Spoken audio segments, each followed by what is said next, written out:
Yes. All right. Is my microphone on? Let's see if it's on now. Mine.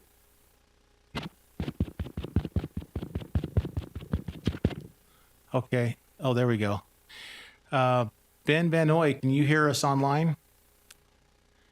Loud and clear. Great. Thank you. We can hear you as well. So it sounds like we can hear and be heard. Welcome this afternoon to our Board of County Commissioners meeting. Good group here. It's good to have involvement. And in this meeting, we have always started with a prayer, a reading, or a thought, and second, someone to lead us in the Pledge of Allegiance. We look to the audience if there's anyone in the audience who would like to offer a prayer, reading, or thought, and then second, to lead us in the Pledge of Allegiance. Is there anybody in the audience that would be willing to do that? Which one? We got the prayer. Anybody like to lead us in the pledge? Okay, great. Thank prayer first. Our Father in heaven, we're grateful that we could gather here this day to take care of the business of the citizens of this county. We're grateful, Father, for the freedom and liberty that we have here and the opportunities we have to take care of the needs of our fellow citizens here. We ask you to bless us with wisdom and guidance and direction. Bless us to have decorum and to have goodwill one with another, that even though we may have disagreements, that we may be more kind and behave ourselves in a good manner.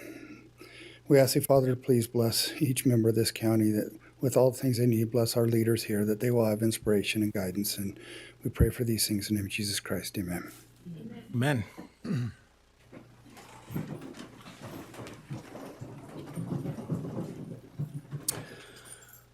I pledge allegiance to the flag of the United States of America and to the republic for which it stands, one nation, under God, indivisible, with liberty and justice for all.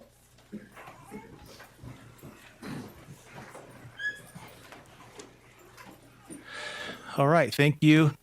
And thank you for participating in that part of our meeting. We now have a recognition. And I assume, is Roseanne doing the recognition on this, or Josh, are you doing it? Yeah, let's go ahead and invite up Roseanne. Anyone else, Roseanne, that we want to invite up besides our recipients?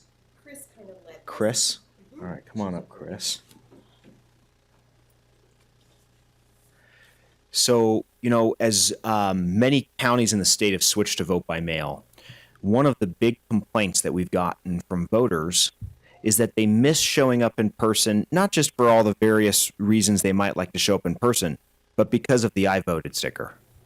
So we didn't want anybody to have to miss out on the opportunity to have an I voted sticker. So the way that we do our ballot package is it includes an I voted sticker.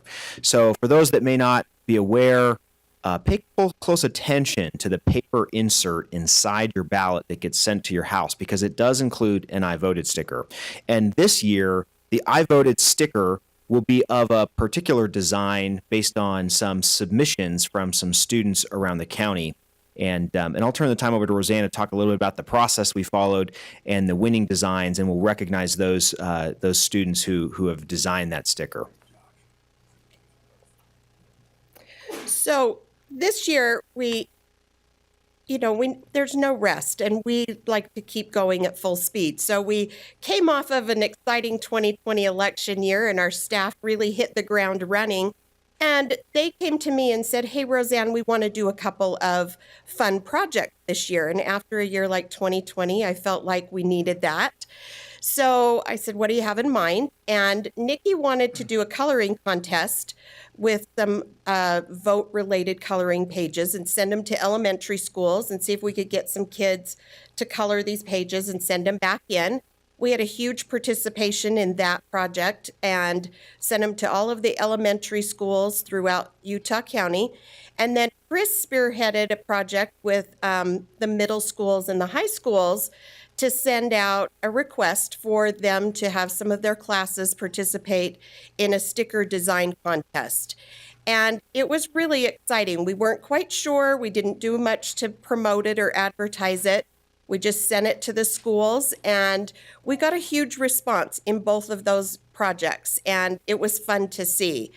So going into it, we knew that we were hopeful that we'd have some great artwork coming back, and that we could utilize some of that sticker art to actually be our I Voted sticker this year.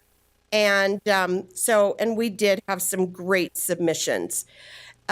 Is what we decided to do is that we wanted to, rather than choose the winners ourselves, we put it out there and asked people to help us choose the winners. And we used Global Mobile, which is they were willing to donate some time and effort.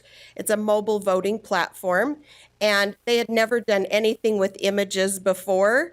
And they said, sure, we'll give this a try. And so we were grateful for them to step up and donate their time and efforts on our behalf to allow people to vote on this. So we put it out there and had people vote on the different sticker selections. It was great to see the variety that came back, and I think we have some of those, some of the art on those. Pointed at that one. So our third place winner was Alejandro, and he's from Vista Heights Middle School. Alejandro, he's right here. Hey. And this is the sticker art that he designed. Come on up here. And this was his artwork that he designed. And I think it's important to know that this wasn't just like our office that chose this, that we allowed people to actually vote on this. And we'll definitely use this. This is likely going to be our Facebook sticker that we will use on Facebook. So people that want to put it out there that they voted. And I love the slogan on here. It says, I voted, now it's your turn. And so congratulations. We really appreciate your time and effort in that. And we do have a certificate for you. And I think in just a minute, we'll have the commissioners come down and we can take your picture with your certificate and the commissioners. And then the quarry donated an all-day pass for him as one of our winners, that he can go and spend a day at the quarry and enjoy some fun activities there. Thank you very much. Thank you.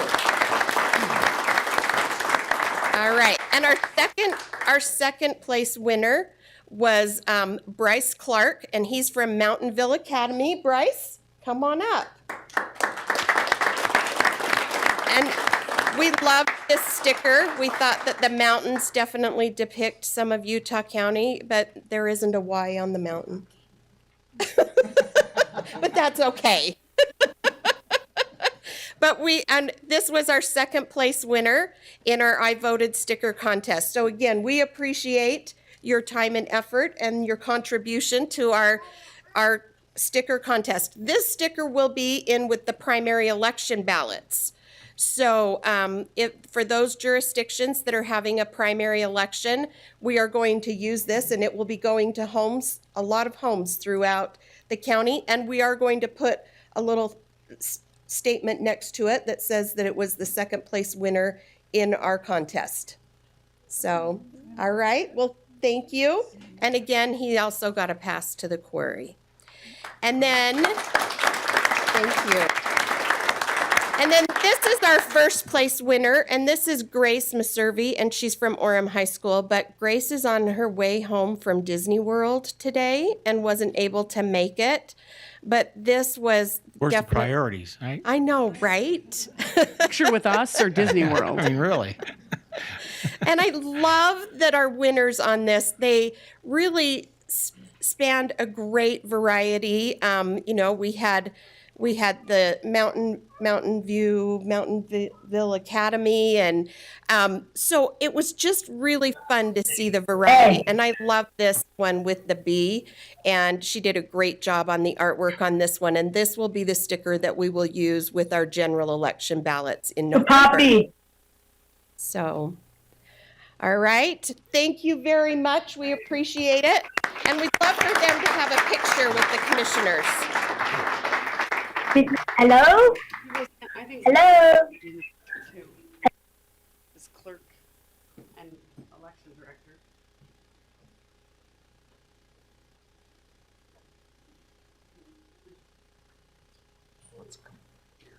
Let's do it right. Okay. You guys are the center. Yeah, right in front. That works perfectly. Okay. Hold on.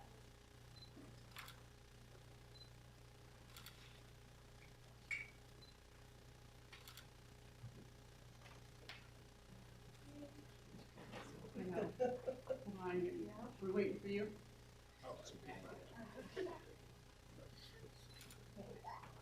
All right.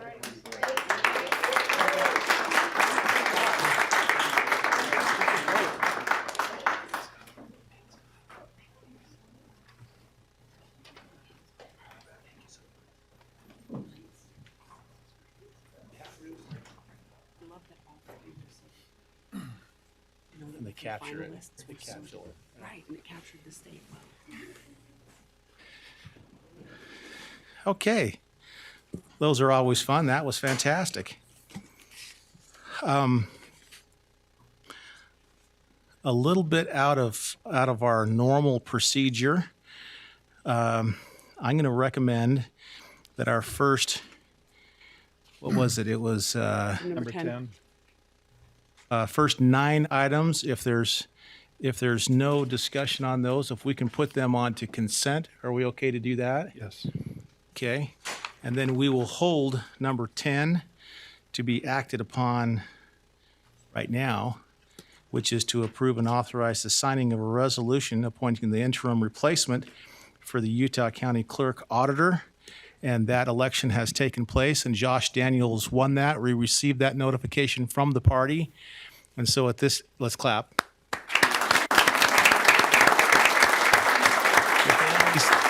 To make a motion. The family is here, and the judge is here. So I would like to make a motion. Oh, let's do, that's a good point. Let's make that motion first. I would like to make a motion that we moving on. approve and authorize the signing of a resolution appointing interim replacement for the Utah County Clerk Auditor as Josh Daniels. Second the motion. We got a motion and a second to approve and authorize that signing of the resolution. All in favor say aye. Aye. Aye. So that passes 3-0. Now we'll move on to the swearing in ceremony. And Judge, we will turn it over to you. Up here, please. Why don't you stand right there and I'll stand right here. Does your family want to come stand by, or at least your wife? Yes. Come on, That would be a yes. everybody up here. This little guy can stand in the front. There you go.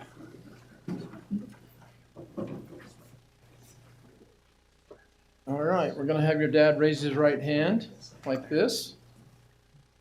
Raise your right hand, Dad, and repeat after me. I state your full name.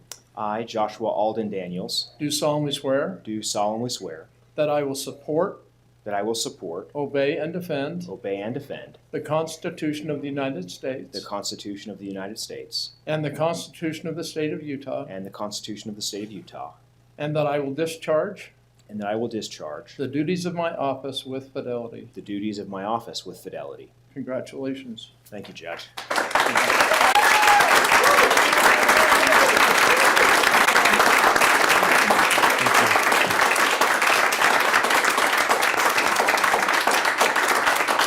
Okay, Josh, as a non-elected official, was always very articulate in explaining things, and I think that as an elected official, maybe it's the same. We'll give you an opportunity to say We'll few see. words. No, I just wanted to thank all of you, thank the community, thank my family, thank you, Judge, for coming, for the opportunity to serve the county in a different and additional capacity.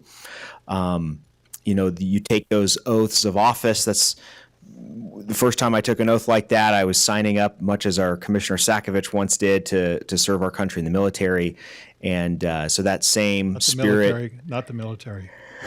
the United States Marine Corps. Exactly. Yeah, it is. It's its own thing. Those who know I'll help know. you remember that if I have to.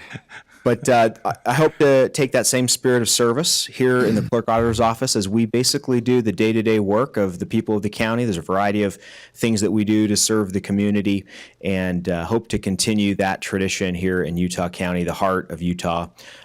Just thanks to all of those who are part of our team and who are committed to that same vision of service, excellence in service, innovation in service. We always think about those that we serve and how we can better serve our friends and neighbors who really, they foot the bill for many of those functions. And we try to do justly for by them and by their investment and their trust in us. And I'll continue to do the same. So thank you. Thank you.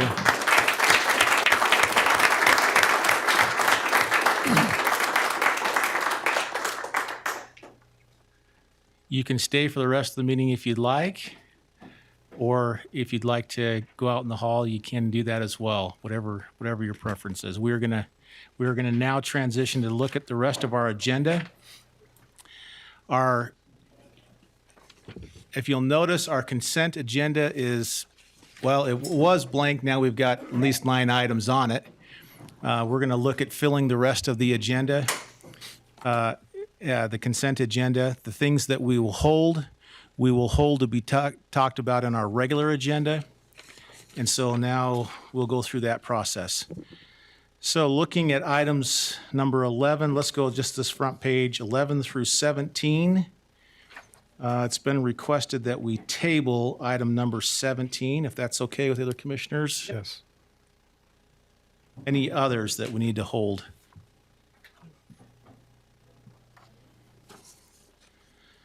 Seeing none, let's look at items number 18 through 30. Do we want to take number 21 and hold it till after closed session?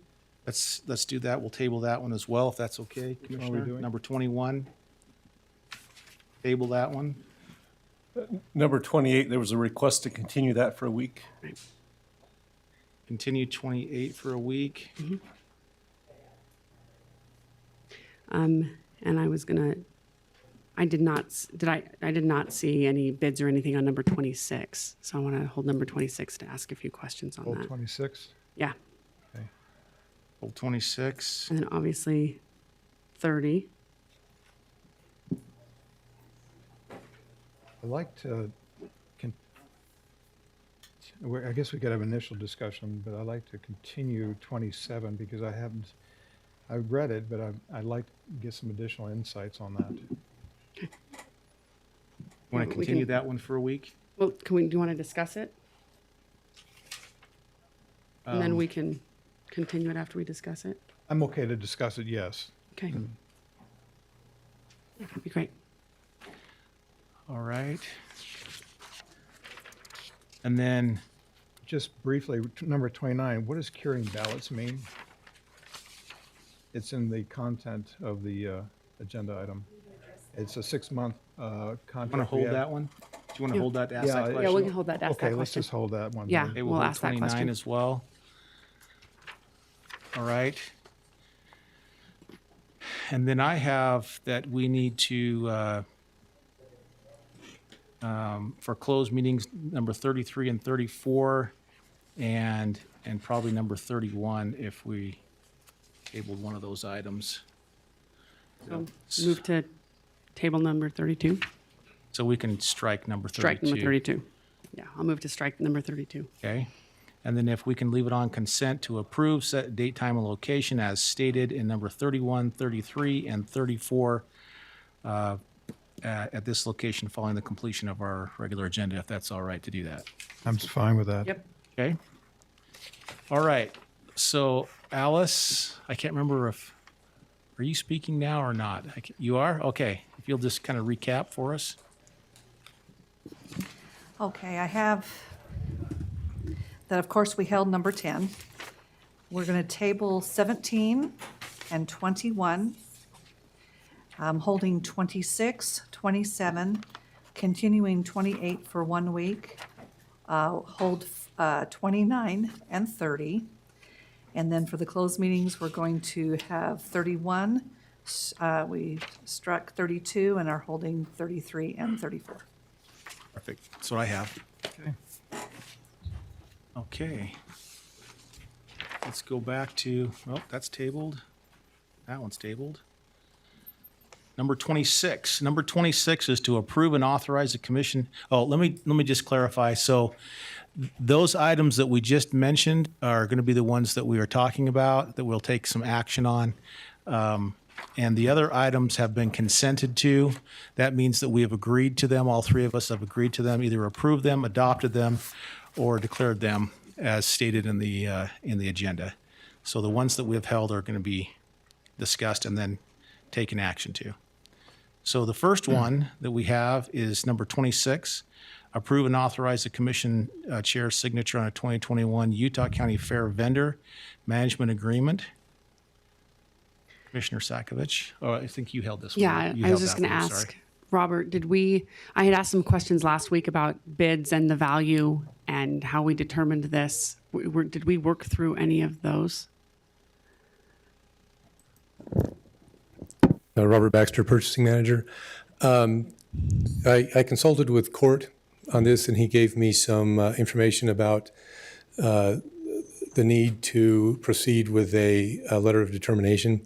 There are a couple of different reasons. I mean, part of it was because of the late date that the decision was made to move forward with the fair. That really limited our ability to really engage in much of a process to find somebody. And as well as in the fair director's opinion, he wasn't aware of really others that were capable of doing this function that we needed. So I did up a letter of determination, which did that not get attached to the? I just Oh, wanted did. to make sure Okay. we'd gone through that process. All right. Okay. Yeah. Did you have any specific questions? Nope, that was all. Okay. Okay, thank you. So motion? Make a motion that we approve item number 26. Yeah, I'll second that motion. I've got a motion and a second to approve and authorize the commission's signature on agenda item number 26. All in favor, say aye. Aye. Aye. That passes 3-0. Number 27 is to approve and authorize the signing of a resolution amending the Utah County Capital Planning Policy. Yeah, so on this agenda item, the capital planning policy, in theory, a capital planning policy is put forward so that you can plan all of your maintenance or capital projects for the year. Typically, it's a multi-year project, it's a multi-year plan, but in each individual year, we have certain items on that plan, and that plan is actually put forward by a capital projects committee, and then it's voted on by the commission and approved. And so this really just adds a paragraph to that plan that would say, once the commission has voted on the capital projects plan and it is funded for that year, that gives authorization for the Public Works Department to move forward with those plans.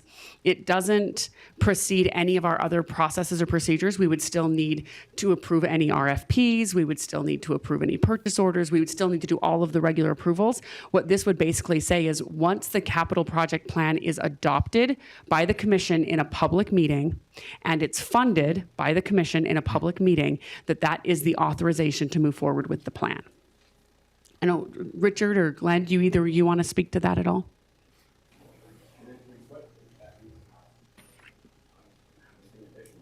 Okay.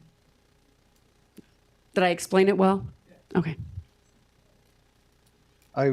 My hesitancy was a board by resolution. We can, once funds have been approved thereafter, it should be more of an administrative action rather than a legislative. If there's a change in in an economic environment of some sort, that going forward in full or in part or not at all, if it's decided along the way by the three commissioners, it should be able to then just make that administrative change, not necessarily coming for a formal board review. No, it would just saying that the capital projects plan is put together by a board. Yes. And then the commission approves it. And what it's saying that unless the commissioners have a vote to change that plan plan can proceed. So it's really a transparency thing that basically says this is voted on in a public meeting, the funding is voted on in a public meeting. And so if we're going to change that, it just needs to happen in a public meeting, but it can just be with a vote of the commissioners. Yeah, that's where I was thinking that this one, if we make it a formalized alteration to what was previously voted for, I don't think it's necessary once it's been voted for in total. And again, if there's some minor changes that need to be happening to a particular project or projects. That's not in there. That's just the major plans. So it wouldn't include any of the details of a plan, any of the administrative details. It would just include like a major project. So if you're going to remove a project from the plan, it just needs to be voted on by the commissioners. Or if you're going to add an additional project to the plan, it needs to be voted on by the commissioners. But any of the administrative, it wouldn't affect any of that. You know, I think I would like to have another week to kind of read down through it. I see some things in here I think that are probably interesting to take a peek at. I think that would be, I'd like to see that. Yeah, I'm fine with that. Yeah, because I'm looking at paragraph 6. I'm wondering about some of the content. So I wanted to spend some time with legal on that content and the direction, making sure I understand it, or at least I'm reading it correctly. Okay. Well, they're the ones that wrote it, so I think they'll be able to answer any of those questions. I'm fine continuing it for a week. That doesn't affect anything that we're doing, right? No. Okay. No. Yeah, so I'll move to continue for 1 week. Okay. I'll second that motion. So I got a motion and a second to continue item number 27 for 1 week. All in favor, say aye. Aye. Aye. That passes 3-0. Okay, number 29, approve and authorize the commission chair to sign an agreement with the Global Mobile. It kind of rolls off your tongue, Global Mobile. It's good marketing. So, Commissioner Sakovic, to answer your question about curing ballots, Yes. so when we receive the ballots in, the way that we verify a voter's identity and that they actually voted the ballot that's inside is that they sign the affidavit on the envelope. We go through and we look at every single one of those signatures and ensure that they match. And if there's a problem or a discrepancy, whether it's a signature doesn't match or it looks like it was signed by somebody other than the voter, you know, another family member or something like that, or the envelope, the affidavit was unsigned, we're required by state law to reach out to the voter and notify them. And we have like 24 to 48 hours to contact the voter and let them know that they need to resolve the discrepancy in order for their ballot to be able to be counted. As we get just past Election Day, it becomes a very time-sensitive thing. And so Global Mobile has a great platform for us called Text to Cure, and it allows the voter they get a unique PIN number when we send them the notice, either via snail mail or email, and they can log into this platform and use that PIN number. They check a box to confirm, yes, I did vote the ballot that was sent in, and then they sign on their smart device and they click submit to get that to us in a very timely manner. And it's widely used throughout the state. Many of the jurisdictions in the state of Utah use that to comply with that section of state law. So is this for the upcoming municipal Yes. voting? Okay. So, important note there, because it is for the municipal election, that is an expense that this year will be shared amongst all the municipalities. Okay. So, Well, it That just process is expedite- called curing. The process Yeah. of telling I someone just their want to signature confirm didn't the match. language. I couldn't reach her earlier, so I just wanted to be sure about it. Yep. So this is for the municipal, and tangent off what you just said about the sharing. Is this 100% borne by the municipal or the cities and towns, or does the county have a portion that it pays to this? Not this year. Next year, it'll be our burden. And we've done this for several years, that used this platform and done it this way. But this year, in a municipal election year, it is part of the expenses to the cities. Great. Thank you very much, Roseanne. Okay. I'll make a motion to approve item number 29. I'll second that motion. Got a motion and a second to approve item number 29. All in favor say aye. Aye. Aye. That passes 3-0. Number 30 is to approve and adopt a resolution amending the 2021 budget in the county's general fund and various other budgetary funds, and revisiting the estimates and revenues. Commissioner Sakovic, this one's yours. Okay, this continues from last week's discussion. And Jeremy, thank you for the update on the minimum. Well, there you are. Appreciate that. Actually, that solidifies some thoughts I've had, and I appreciate seeing that. Not bad either. 45 minutes before the meeting began. Thank you. Better late than never. Yes. No, but I appreciate that because as we wanted to have a little bit more detail, so I tried to do that and kept it pretty simple. On the very last slide, you'll see that. But what I did was added some more history. From 2011 to 14, you'll see a pound symbol. That represents when we were coming off the funding of the prison or the jail, the county jail. So our numbers were extremely low at that time. Thereafter, it started picking up, as you see. And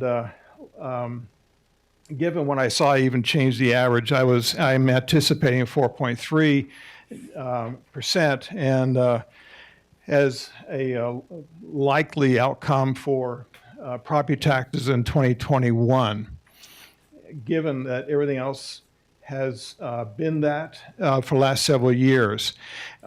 Again, 2020 has $38 million in red. That is what it would look like if we did not have the $19.3 million tax increase. With the $19 million, it's in smaller font below that, but it's 57, almost $58 million in the year 2020. Again, with sales tax, I did the same type of thing. I'll look at my slide here. Instead of 4%, as I was proposing last week, as I went through the numbers, I realized that actually we're far stronger than we have thought we are. Even with what I called last week a COVID blip, increase in sales, maybe increase in property tax, we should still look at the very least about 5.5% growth rate in our our sales taxes. So with that, I'm anticipating roughly $38.5 million in sales tax and roughly $40 million without the property tax for 2021. This came in, as Jeremy just said, a little late, but we are very, very close on the numbers there. So I appreciate that insight. That adds a lot to the research I've been doing. So with that in mind, it's a little grainy. The sales tax was budgeted roughly at 36.5, and that's a previous estimates, of course, and it's now, the numbers have changed slightly. The first one, the low risk, is still 37.6. The moderate risk up to is from 38 to $40 million now. And the high risk is 40 to about almost $41 million. So that, again, pretty much follows the pattern that I was anticipating with the research we've been doing. New property taxes, we went over that last week. New sales taxes, we already just talked. The state auditor, along with the Deputy Utah County Attorney, recommends that Utah County use county recorder fees for its direct costs in support of the recorder's office. In the Marine Corps, we call it bundling costs. Here, the state auditor calls it total burden. Basically, what is the cost to operate that thing? Who supports that operation? What are the different departments? And then consider using some kind of a ratio to merit out the additional funds that's over and above what the recorder needs. And right now, I anticipate the recorder is going to need roughly $5.5 million if fully staffed. It's operating, I believe it's about $3.5 million right now. Is that about right, Andrea? We're under the 3, yes. Yeah. In our budget that we were given, and yeah, it will increase. Okay. And at the given rate, the two years ago, the state authorized, directed increase in recorder fees from, I think, $10 per document to $40, which dramatically raised its revenue to be able to fund the staffing needs it currently has faced for several years. And with that, then, I was proposing we do this. We increase the county option sales tax another $1.8 million, move about a little over $1 million from recorder's fees to the general fund for surveyor's expenses and support of recorder's office. We're anticipating roughly about $9 million to the recorders right now for this current calendar year. Transfer $120,000 from the road fund to the surveyor as a fee for service, and then cut an additional $3 million from the general fund property tax. And as I mentioned last week, move $8 million from the general restricted fund to capital improvement for anticipated new county building construction. What I did is, basically, this sheet shows that there's a zero effect on the rest of the county budget. It shows the county option sales tax, the recorder's fees, and then the surveyor fees. Question? Yeah. Do you have any, Bill? I'll let you go first.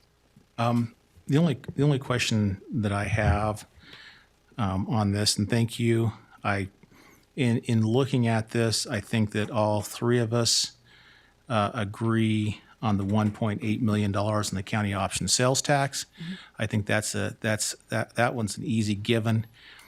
When it comes to the recorder fees, I have asked the attorney's office to give a legal analysis and review of that. I'm assuming that they're probably not done with that. Correct, Paul?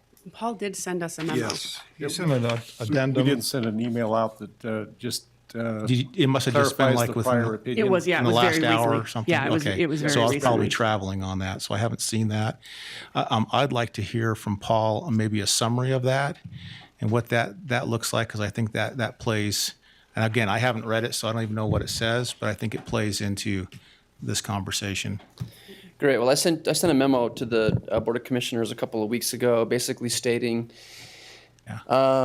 similar to point number 4 that Commissioner Sakovic had up there on a previous slide, basically stating, maybe before that, that to the extent that the recorder's office receives fees, and to the extent that the recorder's office relies on other departments to provide the services for which they receive the fees, that it would be a legal and allowable use of recorder's fees to cover the expenses of other departments, to the extent that the recorder's office needs those departmental services to provide the services.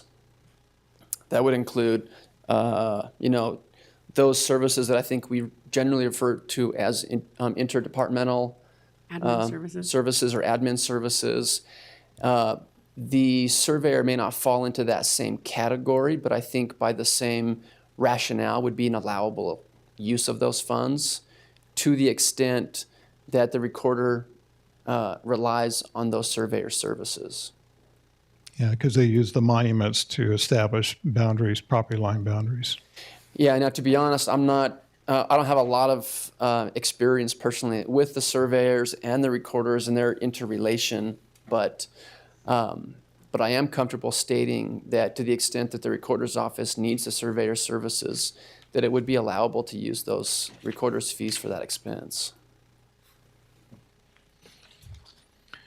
Yeah, I had referred, you had sent this memo out, and it's confidential, but I'll just draw a little bit, but you sent us out a couple weeks ago. But on the back, it says, expending recorder's fees for recorder office services and expenses can include all costs to operate the office, including services of other county departments needed to provide recorder office services such as HR, information technology, accounting, auditing, legal, public works, capital expenditures, or other county operating costs necessary to keep the recorder's office operating. And you did note there is an ebb and flow in both the recorder fees and expenses, which can complicate it. And as the state auditor mentioned to, I think, Amelia, were you in that meeting with John Dougal? No, but I have talked to him. There was a separate meeting that the state auditor had with Commissioner Lee, and then a separate meeting with me, the surveyor and treasurer, and one other. The assessor. Assessor. I was going to ignore him because it's harassment that I get from on a regular basis. But in any case, we had separate meetings and we went over those options verbally. And your memo came out, I think, a day or two later. It was very helpful. So with that, and just for the record, yes, please stay there. Amelia was just showing me that email, so I was just reading through your email, just so in case anybody was asking what I was being shown. Yeah, I was showing him your memo because he hadn't seen it yet. It was the email, your email that you sent while I was traveling back up here. So I think the determination then, in my mind, then is making sure that if we're going this, if we're going to go this route, we could go this route, being able to fully document in a very appropriate manner, all the way through.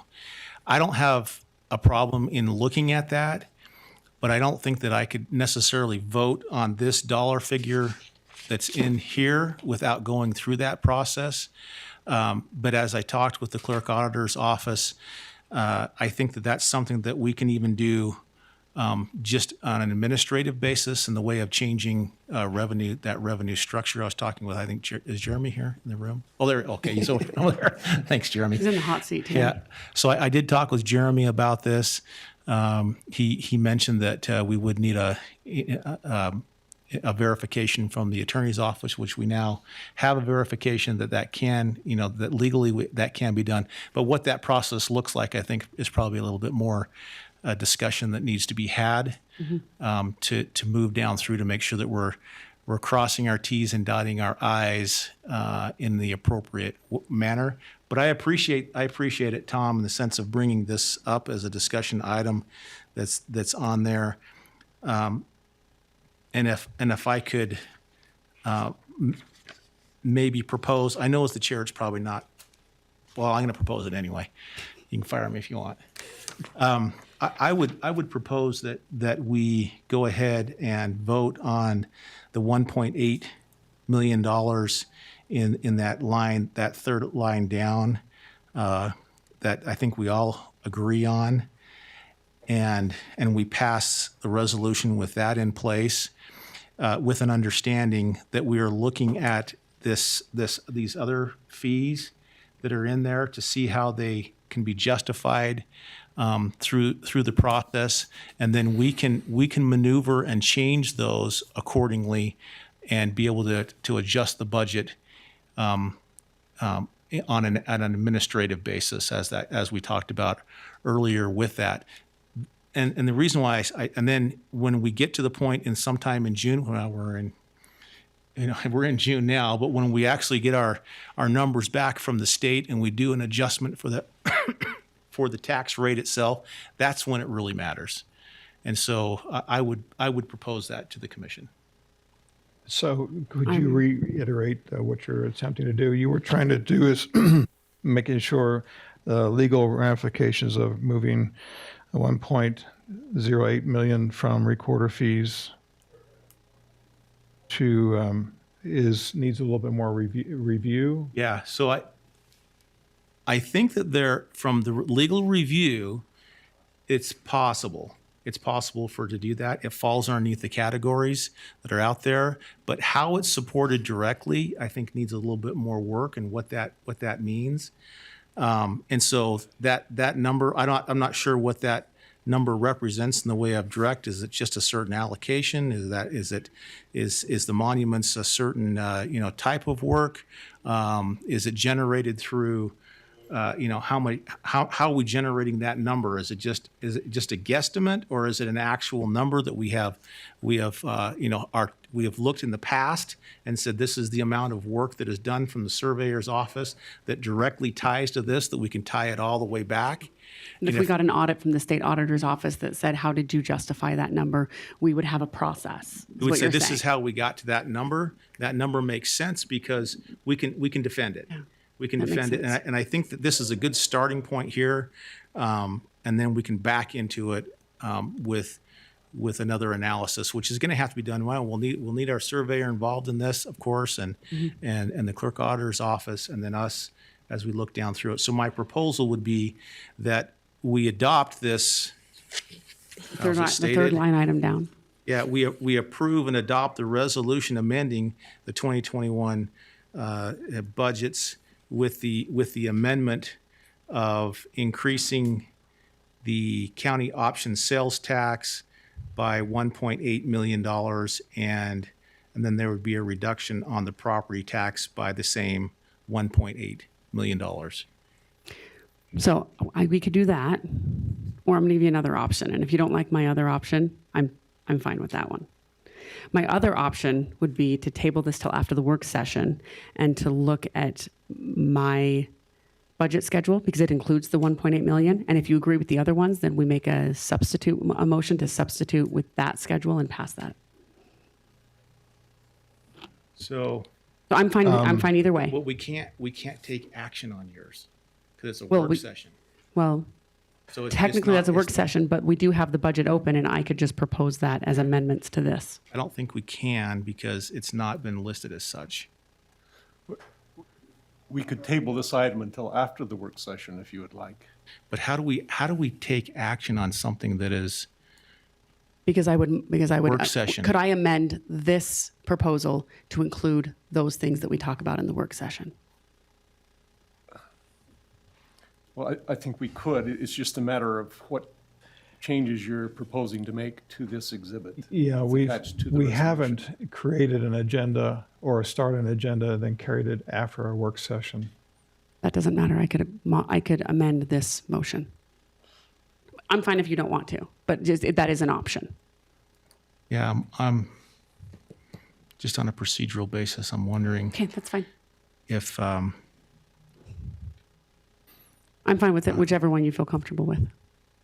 But I would be fine if we tabled this till after that, and then I amended this proposal to include those cuts. Another point, to your point on this, is that we do have, well, I don't think it's actually in here.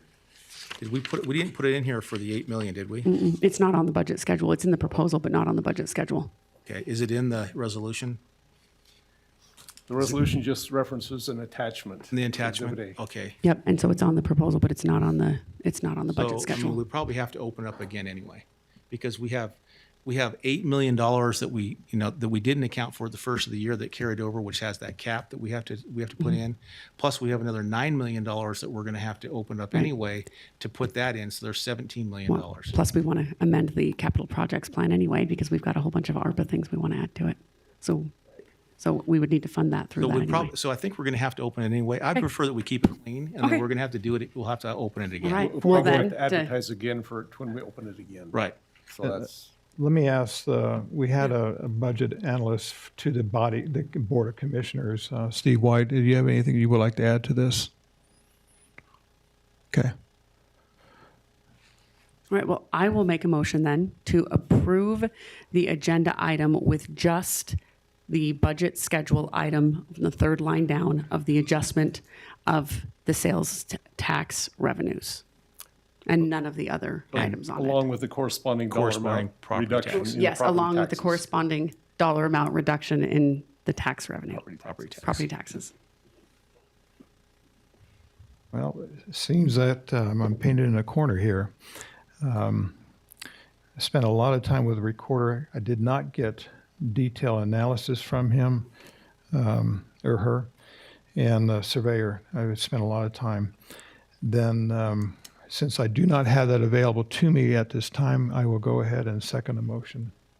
Yeah, I got a motion and a second, and I hope that you don't feel painted in this. I know that you may. Oh, you I may- do. I only spend about 12 hours or so a day on this. But I think that the movement is that now with the attorney's letter on this, it does give us an opportunity to analyze and look through and go through a process that I think is more defendable and clean. And I think that's the beauty behind it. And so I again, I applaud you for, bringing this forward so we can have that discussion and see what that Then looks maybe like. what we'll do over the next week or so, depending on when we set a date to continue this, is perhaps make this an agenda item with the department directors and go through and find out from them what their estimates of support of the recorders is, and then break it down that way. Sure. Yeah, and we'll have to advertise right away and get going on this because we have June, and then I think by the end of June, by state statute, we have to set the Right. tax rate. So we have a 2 weeks. shortened period of time. So that'll have to be, in my opinion, that'll have to be on the agenda, at least noticing that right away. Yeah. So whatever we have to do on that, Dave, to get that going again, I think We'll we do need that. it. We'll get on Okay. it. So We'll notice this. When do you think we'll have to notice this? For what date? What's the latest date or earliest date we could notice revisiting? We probably would have it on the same date as we plan to adopt the tax rate. Okay.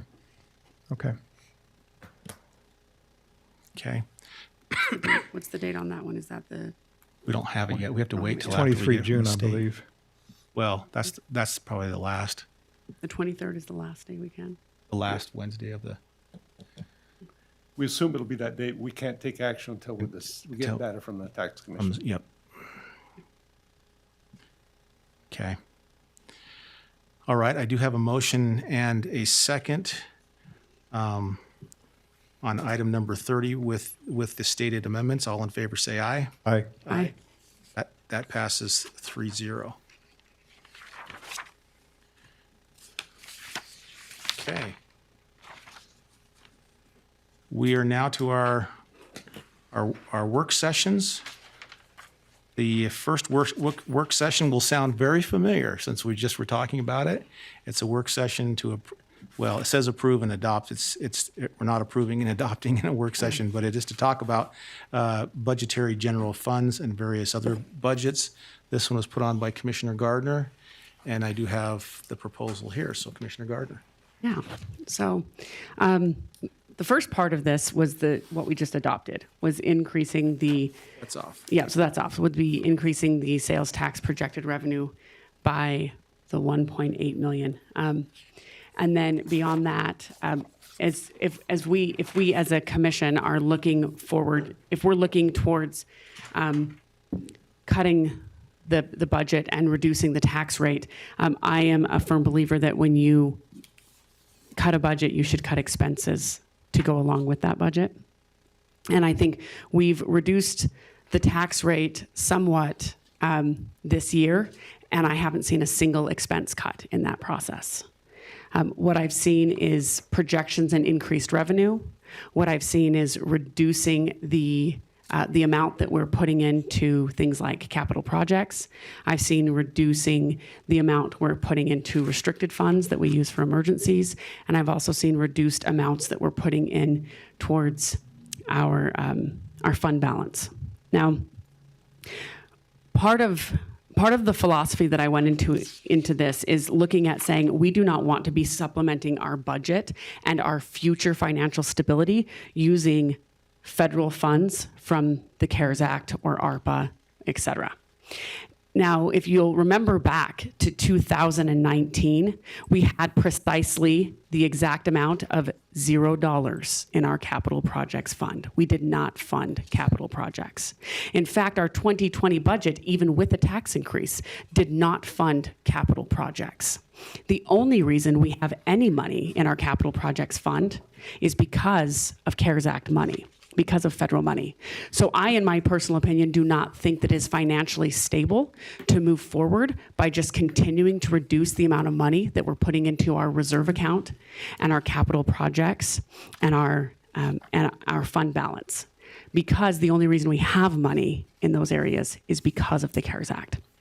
So as we go and we strive to reduce taxes, I applaud that effort to reduce taxes.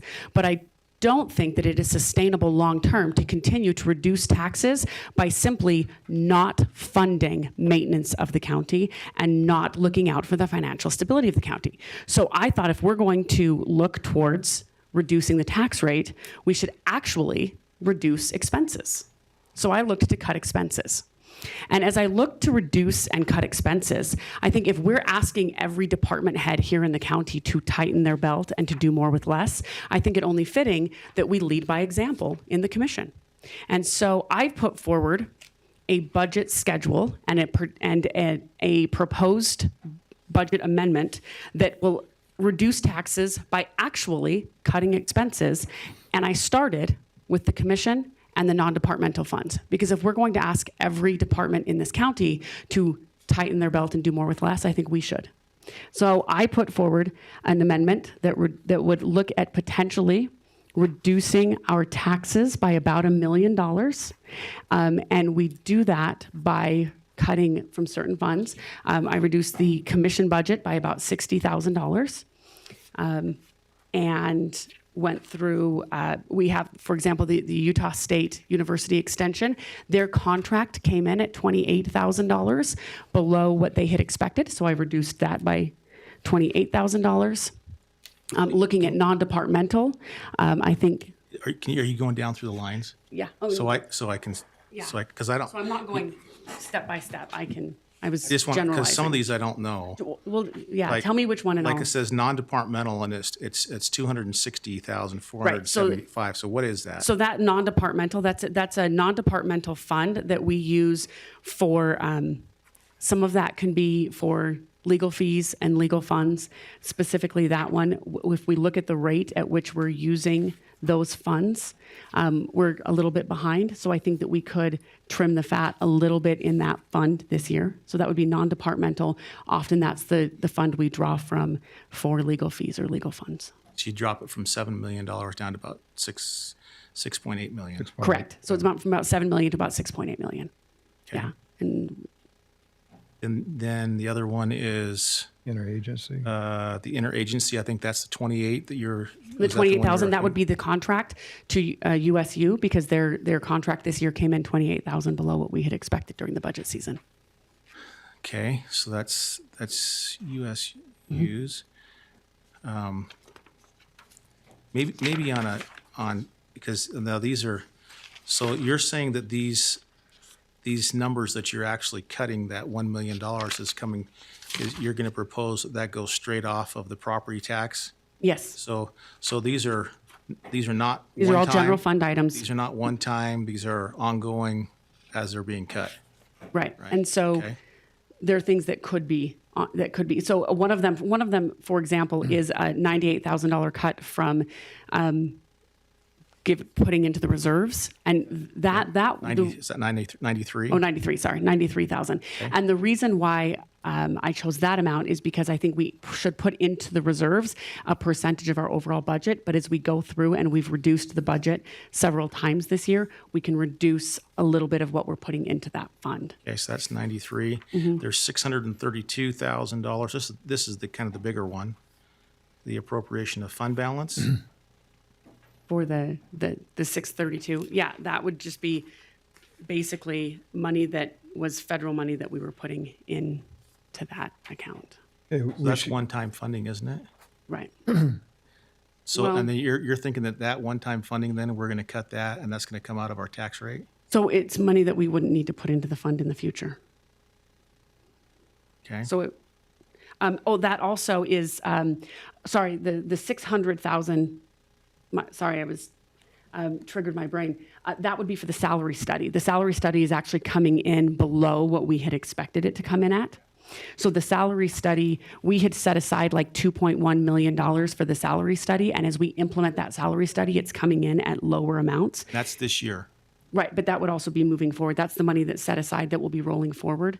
It would roll forward that implementing it costs less this year, which means it will also cost less next year. Does that make sense? Interesting, yeah. Yeah. I think those are the kind of Those were the bigger big ones. So, and one comment that I hear you making over and over. So, from your analysis of the past, we have never done any capital improvements? in the No, county? I'm not saying. I'm just saying that our fund balance wasn't. We didn't have money We in the did fund. do capital improvement Right. projects. We pulled money out of reserves to do them. We didn't have a plan and we didn't fund that plan. We pulled money out of reserves to We've do had that. plans for capital improvements. They may have not been as robust as we'd like to, but we have had plans. Yeah. Not in the way that, but not in the way that we had a usual, we didn't have a usual contribution to that plan. And we have done capital improvements. And you have to keep in mind, when I was doing my review, my plan was not to reduce budgets that departments had already had planned for.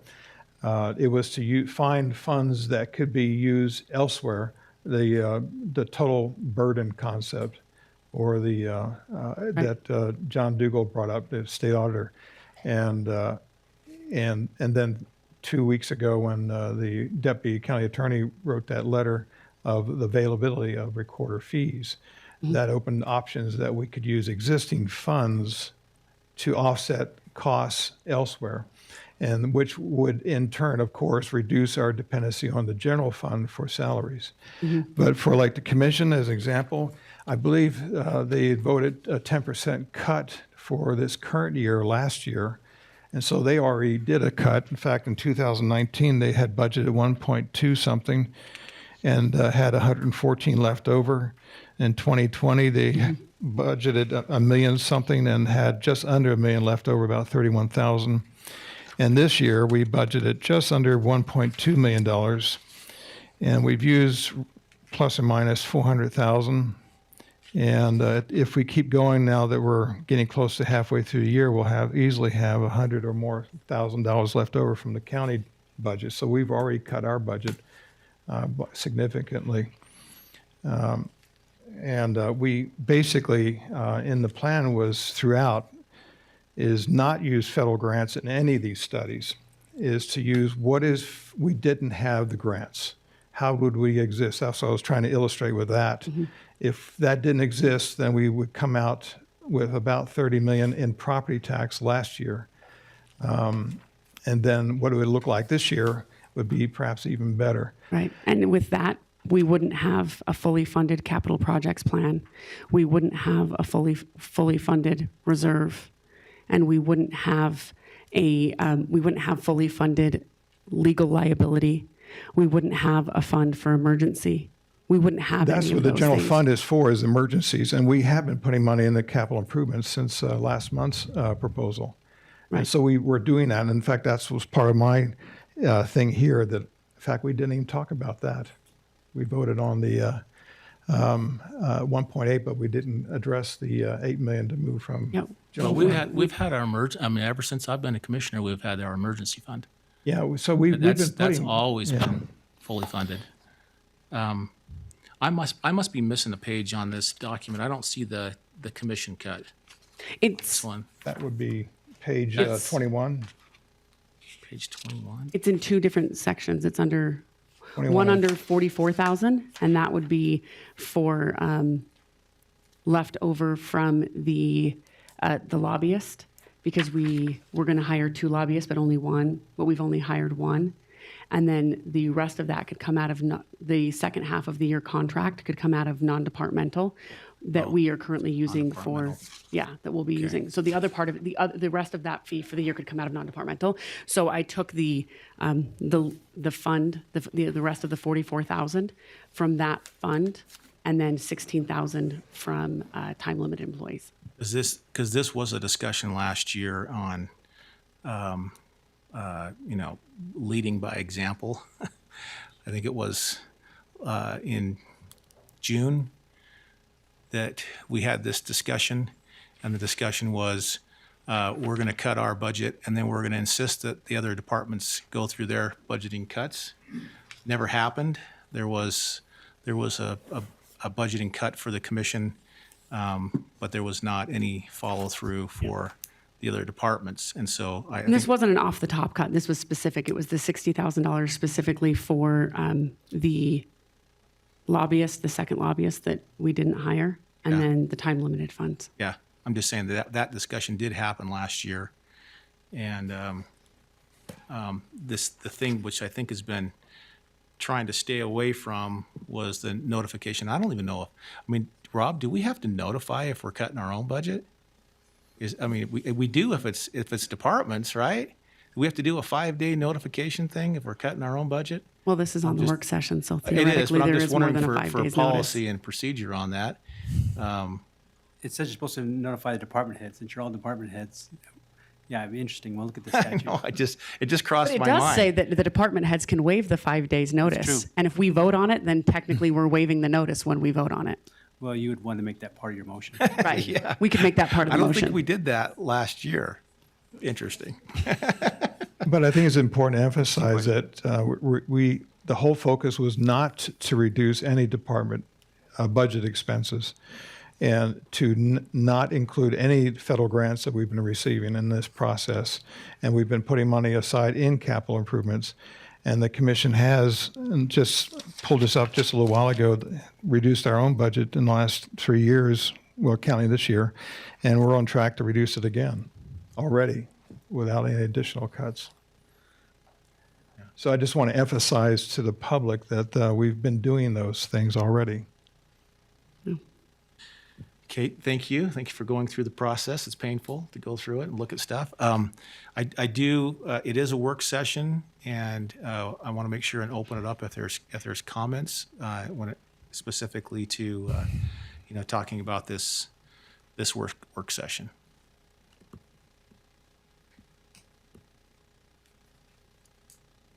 Okay. All right. Thank you for that. We'll move to our next work session item. Number 2 is to review the progress on our current capital projects. Richard, would you mind coming up and going through where we are on the current projects on the capital improvement plan for 2021?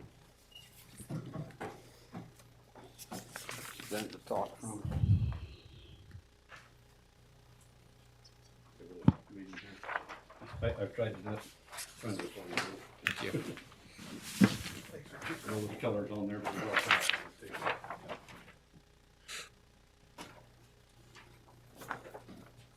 You might be interested in that as well. You may have seen it before, Rudy. Richard Nilsson, Public Works. Commissioner Gardner asked me last week if I'd give an update on where the capital projects plan that was adopted end of last year. We were out on the different projects. So what I've done is I've just taken the spreadsheet that was the adopted plan. I believe it was in December is when that actually happened, November, December. And just went down through it and said, okay, here's where the different projects are. Part 2 of it is I was also asked to look at what I felt was potentially ARPA eligible. So what I've done is on there, you'll see. Can I jump in with Yep, please, you on go this? Because this is very important for us. And hopefully you're working really close with Peter on the ARPA stuff. He has a copy of this as well. We've been talking, and this is simply my interpretation of what I think Right. is eligible. That's the reason why So, I'm asking yes. for Peter, because he's supposed to be our in-house expert Yep. and And he advisor has a copy of this as on well, that. so. And we specifically held off on some of the CARES money Mm-hmm. in anticipation that the ARPA money may be able to supplement Sure. some of that usage. And so I know And that we had a we've discussion, had I that. don't know, a week and a half or so ago out at our shop, so. Okay, very Yep. good. So if you look over about a third of the way over on the page, there's a column there that says status. You can see what I've done is I've just gone down through line by line on those. Several of them say waiting on the RFP. We got that actually out to the public yesterday. Talked to Robert Baxter, and it went out. It's due back on the 24th of June. So we'll have a review of that once it comes back in, and then we'll be coming to the commission with a recommendation once that's back and we've had a chance to review all those, the RFPs for architectural services. Many of the projects that are on here are related to that. The way we're looking at that RFP is it is for to get an architect or architects under contract with us with the fee schedule that we can use as needed for the various projects. The idea is we don't want to have one global one because, for an example, somebody that may be an expert on a historic building like, say, the courthouse may not be the person we'd need doing the work on the jail. That their expertise may be different, so that's why we'd look at kind of a multiple award sort of scenario, and then as funding's available and as we're ready to move forward with projects, then we'd already have those architects under contract. One of the ones that did come up, Glenn, a week and a half, 2 weeks ago, the jail medical. There's a need that the sheriff's office has identified down at the jail. It's not actually on this list because it was not part of our approved capital projects plan last fall. But they have identified a need in the jail medical area, and I believe they are thinking that would be ARPA eligible, and are going to be working with Peter to determine if that is the case. But that is one that we would need to definitely have an architect on board to look at that. So that's one of the ones that comes up fairly quickly that we're trying to work on. So that as you go down through that list, you'll see waiting on RFP, on hold till 2022. That's on the convention center.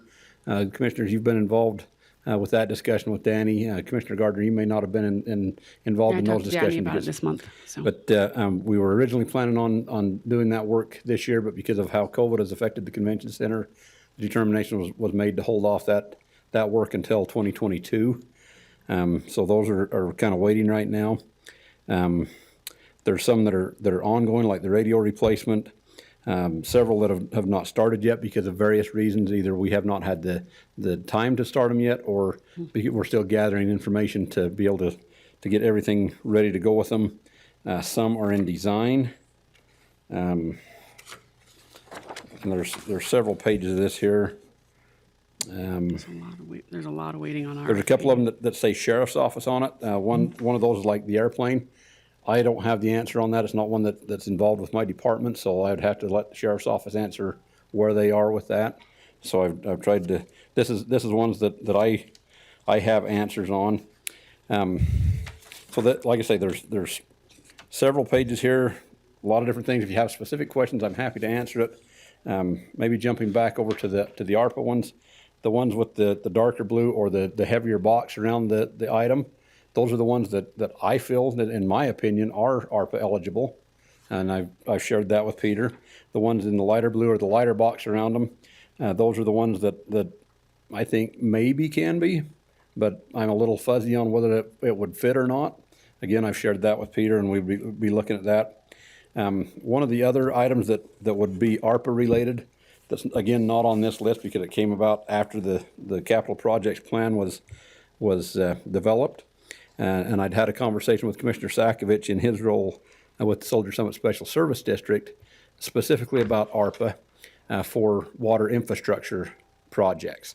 And as we had that discussion about what could possibly be done with Soldier Summit, there are some other water infrastructure needs that we have primarily in our parks facilities that may be eligible for ARPA money that we hadn't identified them on a capital projects plan, but if that is one of those things that can be done with that ARPA money, it may be something we want to consider and try to get some of those projects done with that money as well, and kind of set us up good for going in the future. So, questions you have for me? I got some questions. Sure. When it says waiting on RFP, does that mean the RFP's been out, or you're waiting to even get an RFP going? The RFP is written. It is out to the public. So it has been advertised. That's the one that's due back on the 24th of June. Well, I mean, in general, because there's a lot that says waiting on RFP. That RFP, I actually captured all of those that should say that on there. So if there's one that says waiting on RFP, but the expected start date is 2022, what's happening with something like that? Because if we approve a capital improvement plan for 2021, how do we have a start date of 2022? Is this a carryover that we're doing with an RFP, or how's that work? The RFP would be a multiple year event. The contract would be that would come out of that RFP. So what we've tried to do, as we've put that out to the engineer, the architecture firms, is okay. Here's what our potential projects are over the next few years, based on this list. So if it's waiting for RFP, it's the architectural RFP and not Correct. even the construction RFP. Correct. It is for to get the architects on board so we can start on the design. Now, some of that may happen in this year, some of it may start in next year. It's subject to subsequent plans being approved, or, if this plan moves forward and we say, okay, now we're ready to go on 2022, we're ready to go on 2023. Or if depending on how some of this ARPA funding may work, we may pull some of those projects forward and say, okay, there's a project that's slated right now out here in 2024, but it's ARPA eligible, but we need to have an architect do the design work on it, and we can pull that forward and get it in that ARPA funding. It includes that in that RFP. That RFP is kind of a big global look at things to try to capture anything there so that we're ready to go with any options. So one of the questions when it comes to ARPA, and I'll have to refresh my memory, and Peter can refresh my memory on because we want to use the ARPA money as much as possible, especially for this year's and into the future if it can work. Because we've got 3 years of use of the ARPA money. Yeah, we have to use it by end of 24, or at least obligated by 24 and finish it up by 26. And I can't remember, and I think that's the reason why you put it in color code, because you're saying these are possibly eligible for ARPA money. Correct. And then if it's eligible for ARPA money because we have fully funded it the other direction, then we can take that money that was going to be used for that instead. Correct. And extend even further the capital improvement plan into the future. But so when you're saying ARPA on here, it's possible for that. But it's not like we have actually pulled the trigger on it and said, yes, we're going to use that money. That is We're correct. still going through that process, correct? That is correct. Okay, that's okay. That's what I wanted to understand. I do want to note one thing on here. I see that expansion of servers is on here. I think that is something that we should look at using ARPA money for, and we should And move the up. reason I did not put That's that under on there IT, is not that you. it's an IT, and it's one that's kind of out of my realm, so I didn't really know what to understand. put on it. So I just want to make a quick clarification. My name is Rudy Livingston. You all know me, but the public doesn't probably. But I'm actually the chairman of the Capital Projects Committee. And when we're talking about capital projects, I just want to make quick clarification. So when we put together the capital improvement plan last year that was adopted by the commission, we had a three-year plan. So anything that was on that for the plan to be funded in the first 3 years, we had to have funding for that in the system. So we set those plans up as them being anticipated for 21, 22, and 23. Now, as we talked about the convention center, things don't always go according to plan. So what we'll do is we move those back or we'll move things up. What that does require, though, is that we make an amendment to the existing capital improvement plan. And so what we're gathering information now, and we will anticipate bringing an amendment to that plan probably in July is what it looks like, so that we can make sure that we've got all of these things captured. Because Commissioner Lee, you're absolutely correct that if we can use this ARPA money for items that we were already anticipating funding with general fund money or whatever way, then that extends that money out. And so we'll be bringing some items forward, like the Soldier Summit stuff that we talked about, that wasn't on the plan. We'll be accelerating some things that were on the plan, and we will be probably adjusting some things maybe to a later date that we're already on there. So there will be some fluctuation going in here. So, Richard with Public Works has been working very closely trying to figure out all this stuff. What is ARPA and what is not? We're trying to leverage that money as best as we can. But I just want to make sure we understand that everything in the 2021 portion of the plan was actually approved in the budget process this last year for the 1 year period. But we have a 3-year funding set up and available for the other items. But 2022 and 23 are not approved right now. They're in there, but they're not approved. That is correct, because we do a budget on an annual basis, correct? I've got a couple of questions. Well, one is more of just a request. Rudy, as you guys go through that process, if we can get a list of those before you bring that amendment, and then we can approve them for ARPA funding, then when we do that amendment, then you're good to go. Yeah. Right. And so if we have that list ahead of time so that we can say, yes, we agree that these are ARPA funding, and then when we approve that plan, then you're good to go and we already know the funding source on everything, and then we can move forward. That would be great. That would be the plan that we would have for you guys, because our goal is to move forward with these things as quickly as possible. Right. And I think that speaks to your what you brought forward earlier in the meeting, that amendment to the CIP plan for that purpose, so that if it's approved on there, we can move forward with doing RFPs and do all the things, not having to come back and say, well, commission, can we do an RFP or whatever? So You it already have helps the ability to go move that forward. do the yes. RFPs. Okay. So yeah, if you guys can work, if the capital project committee can work with Peter to make sure that we see those ahead of time and we can prove them for ARPA, so that when we have that amendment, we already know the funding source, that would be great. It would make it a lot easier for us, and then we can just give you approval one time, make that more seamless. See, that's where that's why I want to kind of look at this a little bit, because some years are going to be better than others, and sometimes we're going to want to look back and we may want to adjust. And I want to make sure that just because it's funded for this, funded for a year, I still think the commission and the capital improvement plans have to work closely together.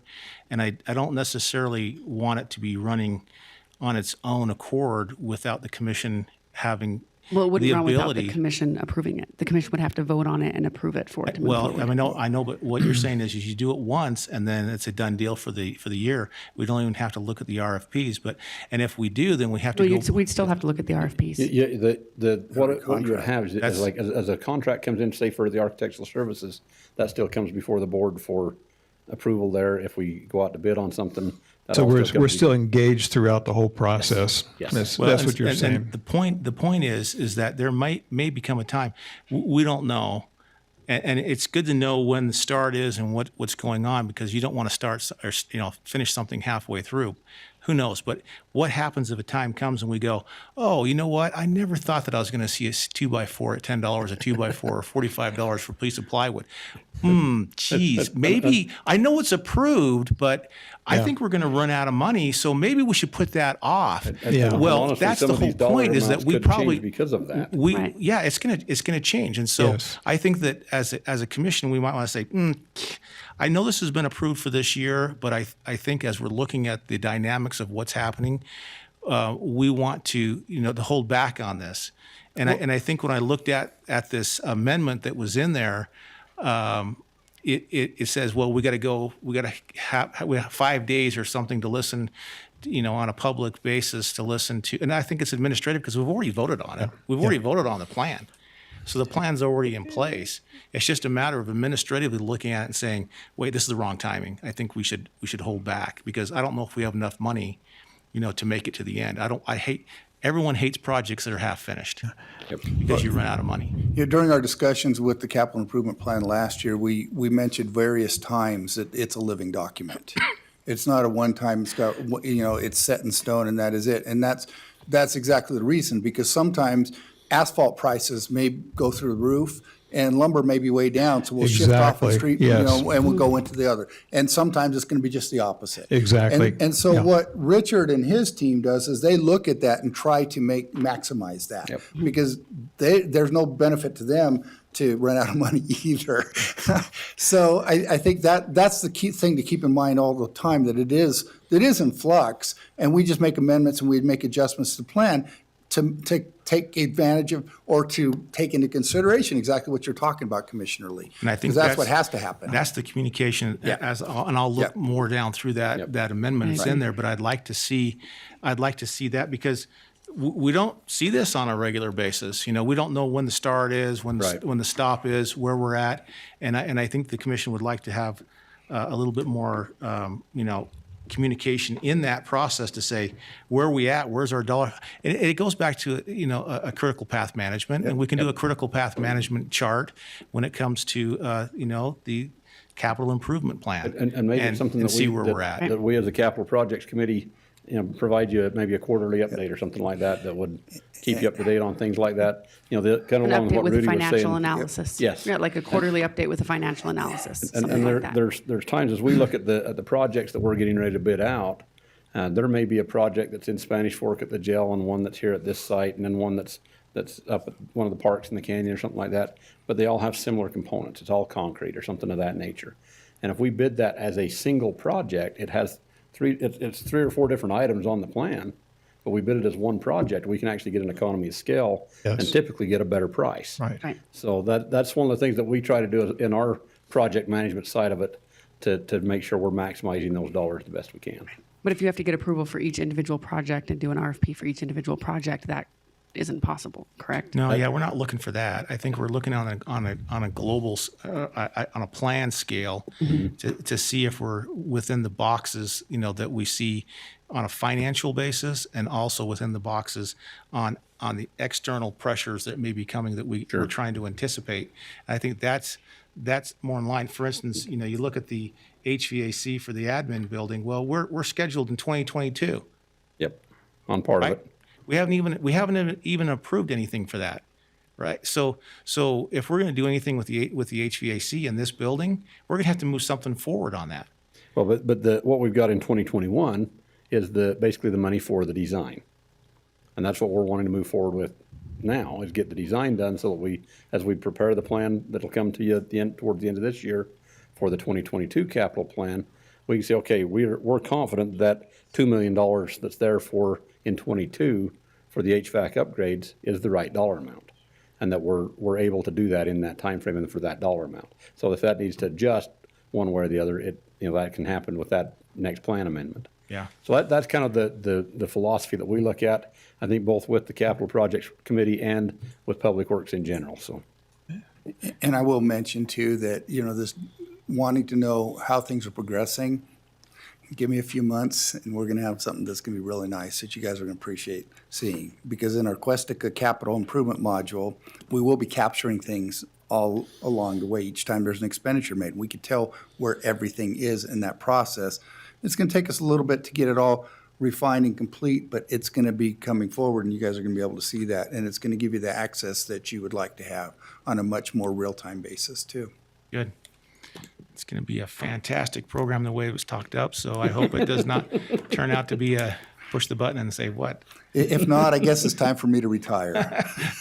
Did you design it, Rudy? Probably, I'll push the button and they'll probably talk to me and say, hey, this is what you We're should do. hoping. And It'll have No, like a- there are just really a lot of neat features that are going to help us in a lot of ways. I've just gone I mean, through frankly- some programming in the past and, with some of the programs that are out there and you're like, oh my goodness. Yeah. It'll be yeah. like Alexa. You can just say, hey, tell me what's going on here. Yeah. Compared to our system now, I think it'll be much more user-friendly. I think it would be Other hard to questions not for be. me on this, sir? No, I'm just wondering, what things prevent you from moving forward with, I think with this Plans. RFP being approved, that helps us get moving on it. Like I said, I think it's the 24th is the right date, isn't it, Glenn?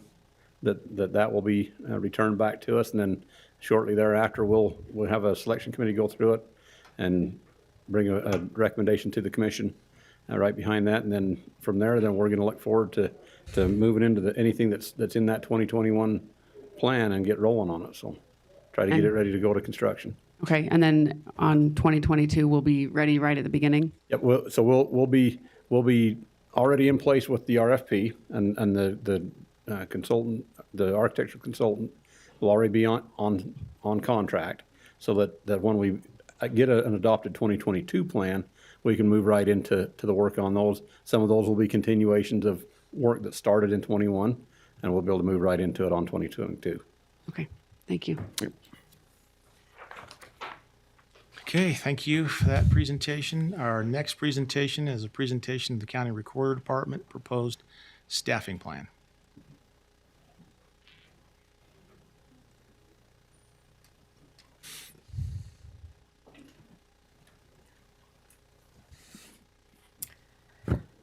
Hi, my name is Andrea Allen. I am the current county recorder, and I have spoke with all three of you individually about what our needs are.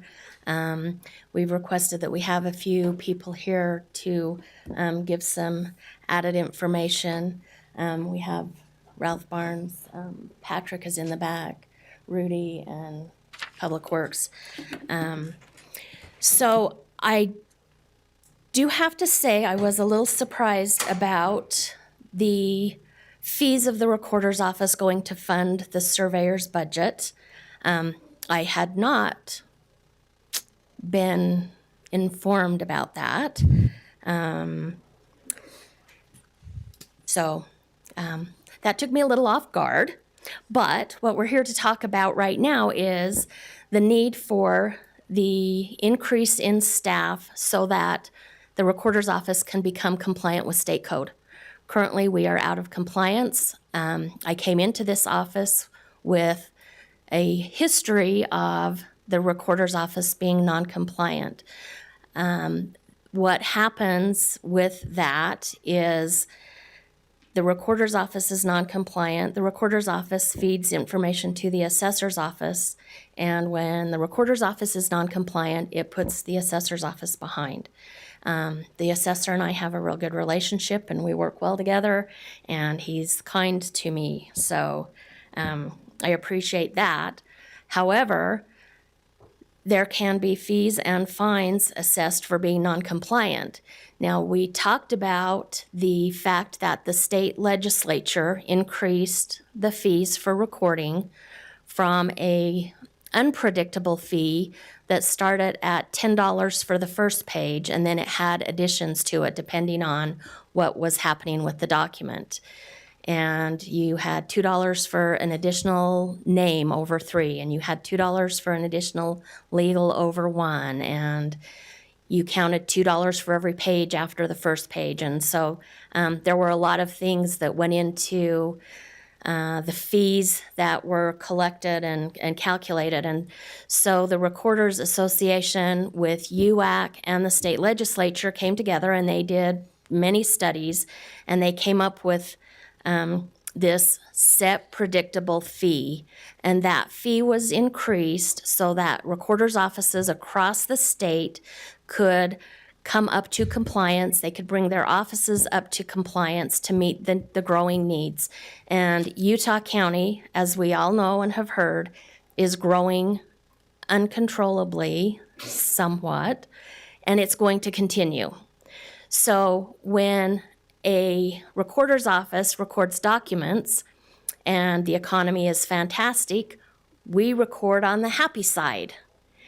And when that bubble bursts and things become unhappy, we kind of have a lull, and then we record right back up to where we were on the unhappy side of recordings. The defaults. The recorder's office records in the happy time and in the sad time, and the numbers are high.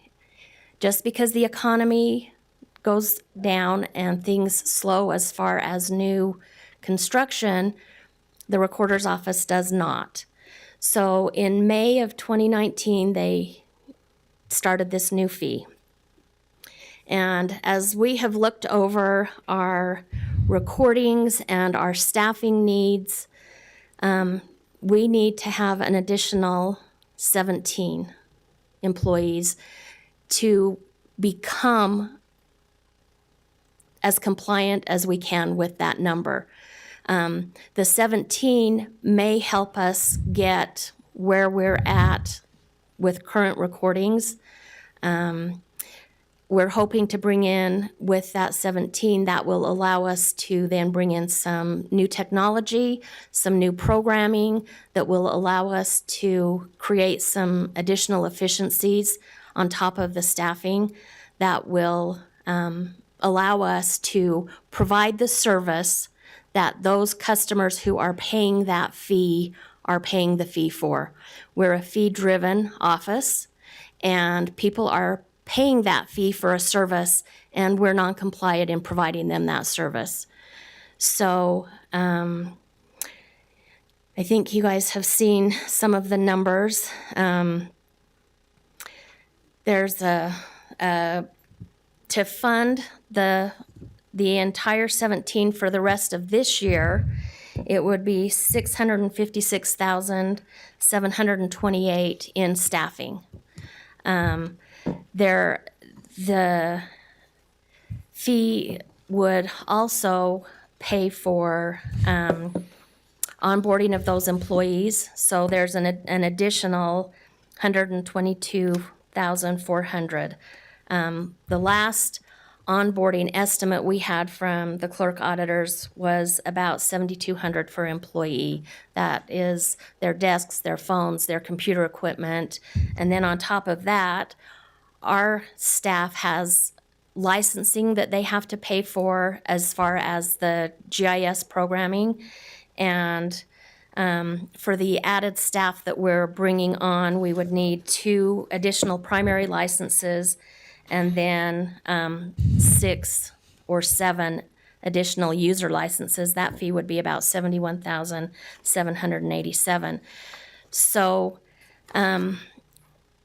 we have the budget, we have the fees collected to fund our department, those 17 new staff employees, as well as the onboarding and the licensing that is needed for those employees so that we can become compliant with state statute.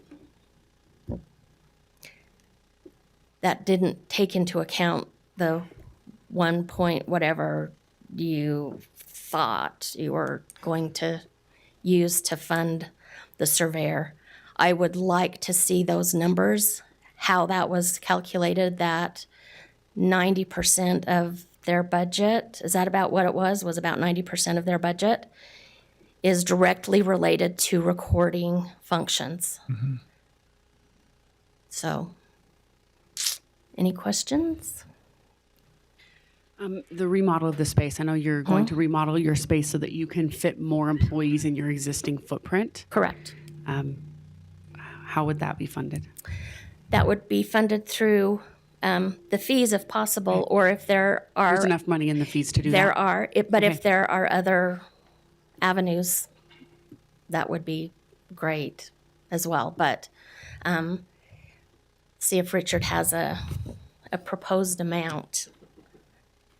And it will be rough amount. Yeah, it is a rough amount. Yeah, material costs are changing Yeah, significantly, the absolutely. bid's guaranteed till about, 3:42 today, something like that. What we're looking at right now is probably somewhere in the neighborhood of about $300,000. Okay. To do the remodel in the office. At this point, we don't know for sure that we can physically fit all of the staff that she needs to. We think we can, but we still need to go through and do that layout, sit down with Andrea and her staff, say, okay, here's who these individuals need this much space, and kind of go through that exercise. So there's still a little bit of vagueness there. One thought that we've had talking in our staff with Public Works is if we're going to get into a major remodel in that suite, do we look at it and say, okay, should we go in and do the electrical upgrades and the HVAC upgrades and things like that at the same time? That's not in that $300,000, but that gets back into the capital projects plan. That was going to be my That's next question. part Is of that in the capital part projects of one of those plan? that's the administration building upgrades that might be out here a few years. Do we look at bringing some of that forward? If we're into the air handling systems and HVAC, that's probably ARPA eligible. So that could be something that could fall into that category. So there's some different avenues we need to look at from the remodel side of, first of all, can we physically fit all the space that they need? And second, how extensive do we want to get with that remodel, or what other things do we want to try to pull into that as well? So If they communicate with each other, the old and the new. that's true. That's always a challenge. Yes. Okay. Any other questions? So basically, all of your needs can be funded using recorder's fees. Yes, as long as they're not funneled for something else. Yes. And that, you talked about a drop and what happens if there is, well, part of the recording fees can be and should be used for a reserve for when and if that happens. And I believe that may have been indicated in a letter that you have Yes, that. from the county deputy attorney. Yeah. So we believe that we have the funding. We believe that we have everything we need to accomplish what we need to do so that we can be compliant, that we can bring the innovations that we are looking into into our office to increase the efficiencies and become the best recorder's office in the state. And we're ready to do it. Has the office ever been in Right. Pardon? Has the office ever been in compliance even before you became the recorder? Not for a really long time. Have we ever been compliant since you've been here, Chris? I think we were really close 1 year. What year was that roughly? I'm just Yeah, we had, it's always a great effort. Let me look here. I find the piece of paper I'm looking for. I'm just trying to get a perspective. Yeah. I went back to 2014, I believe. Do you want to? There is a piece of code that requires the recorder's office to be only 15 days out. And I believe that starts in August. That's never occurred. And they have to maintain that until the end of the year. And then I think there's a 30-day window at the end of the year to wrap things January up. 30th. But that 15-day window in the last 18 years has never been in compliance. Yeah, I only bring it up because I didn't want to lessen the issue because it's a significant issue. But this has been a long time coming to get to this point. Yes, I came into this. You issue. started out still in high school, I Started think, out. didn't you? Yes, I did actually. I You've been here graduated 35 years. on Wednesday in May, and I started the following Monday in 1981. So I've been here longer than the building and almost as long as the building that you guys now live in. So That I doubt. I did work in that building from 81 until 88 when we moved into this building. It looks like our closest year was in getting the information for 2014 to Chris. And I have down that we completed the work by January 28th. That's completed on our side. We still probably had to run error reports, but I have January 28th of turning the information to Chris in 2015. Okay. The others are March. So, Okay, this is just a long and haul it to has get been this fixed. a long time coming, and We're looking at decades on this thing. So, yeah.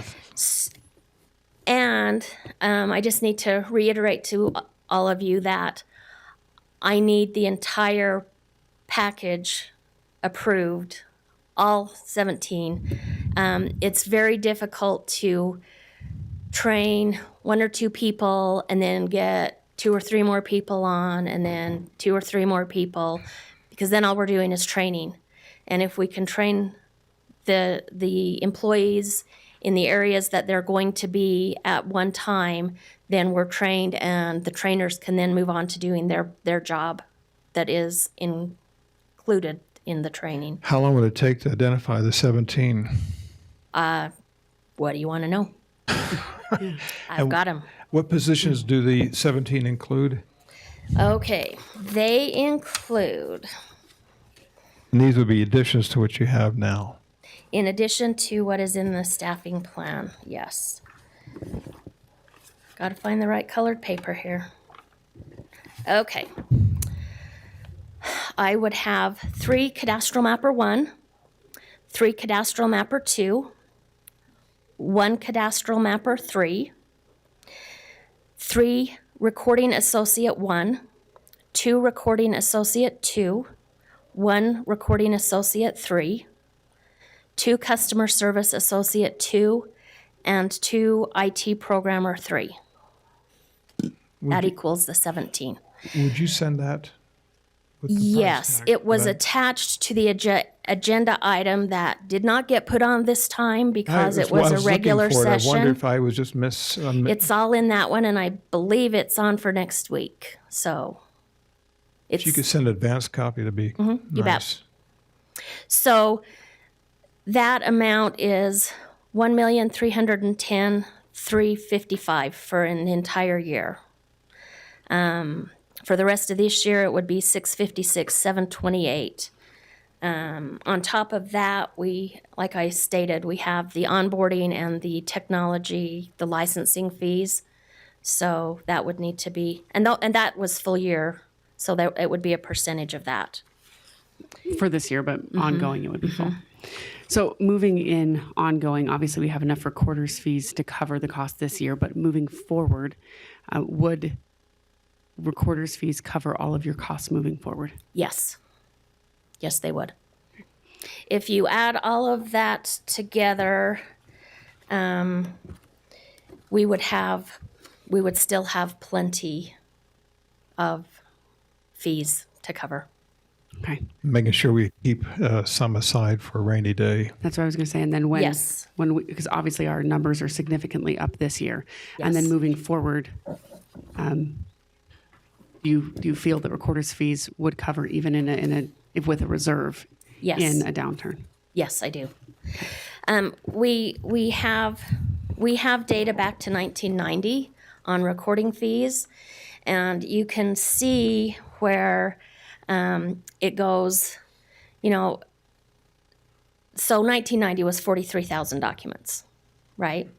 Then it went to 52,000, then it went to 72,000, then it went to 96,000, then it went to 97,000, then it went to 105,000. And that was in 1996. And then in 97, it went to 104. 98 went to 138. 99 was 133. 2000 was 103. 2001 was 138. 2002 was 158. And up until 2021, our highest year was 2003 with 202,949. Then it dropped from that 202 to 146, and we were still out of compliance at that point. 152, 176, 179, then it drops down to the 136s, 115, and then it took the drop in 2011 down to 95,000. But the very next year, it was right back up to 115. So it went 115, 95, right back up to 115, 117. And then there was a real weird anomaly in 2014, and it dropped to 94,000. So it went from 117 to 94, right back up to 117. And just a fraction of the numbers off. 2013 was 117,844, and 2015 was 117,349. So very close. And then it went to 132, dropped to 130, 139. Then last year, 210. And this year, as of the end of May, we were at 101.9. And those documents that were recorded the last day of May in the preceding years were recorded in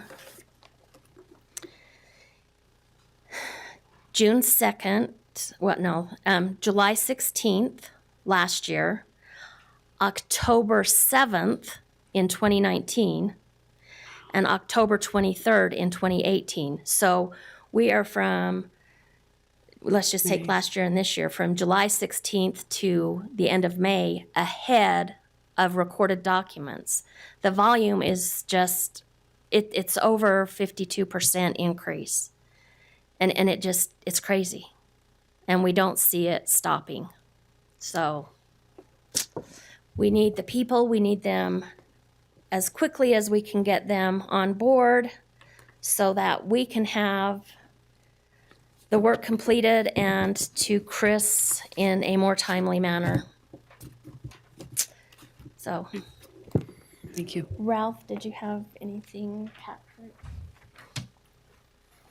I do. Ralph Barnes, HR.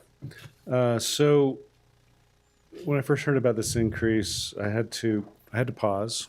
This is a large amount of people to bring on at one time, and it represents 55% increase in the cost of the department as far as labor, wages and benefits, which is massive. But I agree with everything Andrea said in regards to, we all know the growth here in Utah County is phenomenal. We know that they've never been in compliance, essentially.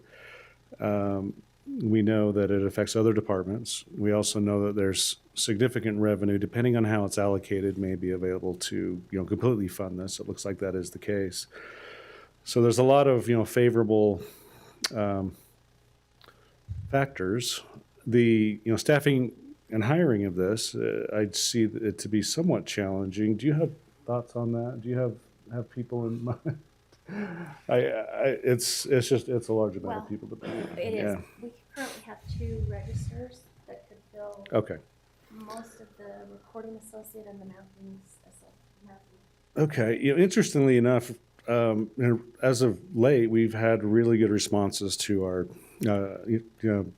job postings. We've had very good applicants. So I would be hopeful that we'd be able to fill these. My thought is that it would be wise, to approve all of this, but I wouldn't take the approach Andrea would take. I would take it in chunks, I think is how I would look at it. And I know that's not what she wants to do necessarily, but I would probably recommend hiring maybe half or maybe 10 first, and then the remainder, just to handle the logistics of the hiring and training. But I also understand that undermines her, training plan.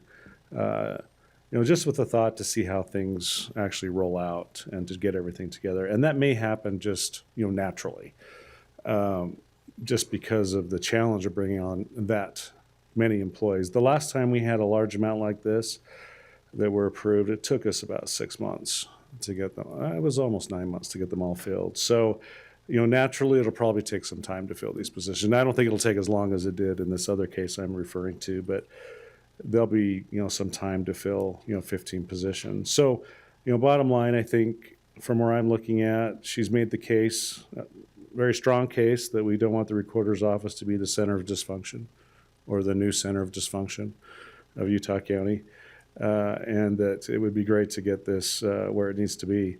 And that's really is the only thing that I hesitate on, is just large amount at one time can be, problematic and challenging, but it absolutely can be done. We just did it with health department. We hired 100 nurses in a month, or 100 of health workers in about a month. So What would be the challenge to get them at one time as opposed to a chunk?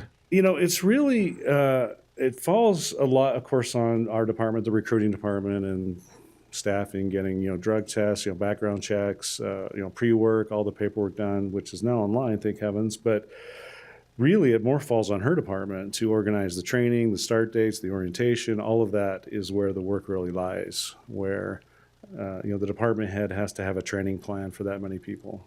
So there's no doubt it can be done. It's just work. It's just more work to do more at once, in my opinion. So, but there is also an efficiency with your other staff if you bring them all on at once. On the other side of the coin, I also wouldn't want you to wait until you had a full amount because of the urgency. I think there might be, some logic, and if you have 7 to 10 really good applicants, you just hire those right off the bat, and then you work on filling the remainder. I'm just assuming that you may have some time there.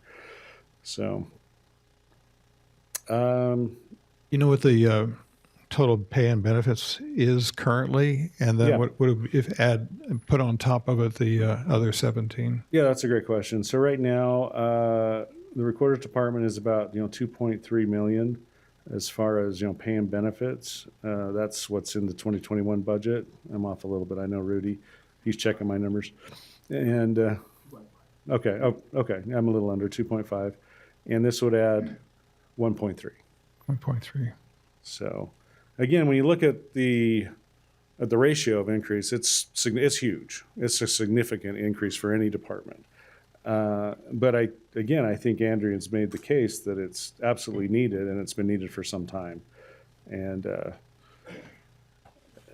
again, I think we're all aware of what's going in the real estate market right now, and it's absolute madness. And we do hear from title companies, I know, and it's not good.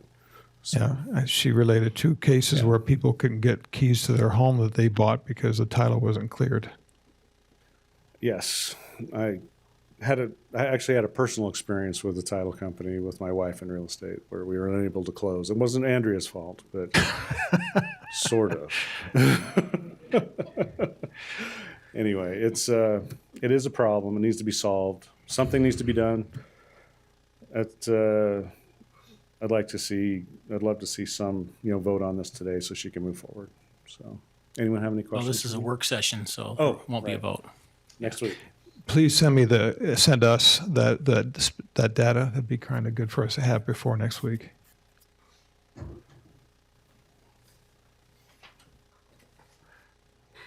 Hi, Lisa Shepherd from the Commission. I'm just as an observation, I just want to make sure that the public that's watching understands what the fee structure is and that this is not an increase to tax on them, that this is all fully funded by the fees that are paid by the people who use the department. So I just want to make sure that was Thank you clear. for the clarity.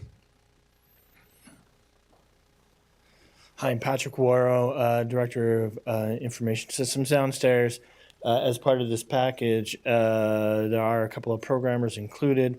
And give you a little bit of historical perspective, a lot of IT has built over the last 30 years a very large system that rivals the size of any other system, including our financial system, called the land system, for lack of a better term. Essentially, the recorders does the front end of the land system when they're mapping their properties and they're putting in all the recorded information, and then that gets handed over to the assessor's office and eventually over to the treasurer's office so we can actually collect the taxes on that. 25 years ago, a couple of programmers built that. In the last decade, those two programmers essentially worked full-time for the recorder/assessor's office, making sure that system, which handled a quarter of the number of transactions that it handled now, built that system. There's a couple of the dynamics have changed. Those two people have retired. We replaced them with our portions of our most senior programmers because it's very complex programming. But those programmers who got those assignments already had a full portfolio of projects. And so instead of getting full-time programmers, the land system gets served by fractions of existing programmers who are senior programmers. This would sort of restore that balance. That would address a couple of issues. One, the sheer volume of transactions and the complexity of the system, which is much more integrated now than it was even 5 years ago. It's integrated all the way into our GIS mapping stuff, all the way out, as I mentioned, to our tax assessment.